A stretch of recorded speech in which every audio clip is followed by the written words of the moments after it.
Hi guys, in this video I will show you how to change the language in Google Chrome, what you need to do. But before that, if you find this video is helpful, please subscribe to my channel and give a like. Okay, how to change the language in Google Chrome. When you are in Google Chrome, just click on the three dots. After that, scroll down and then click on Settings.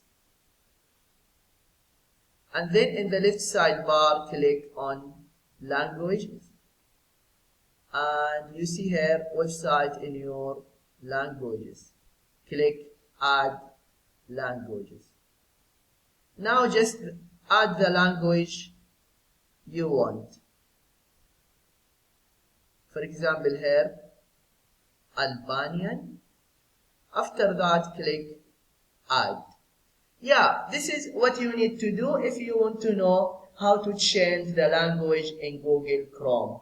I hope this video is helpful. Thank you for watching and see you in the next video.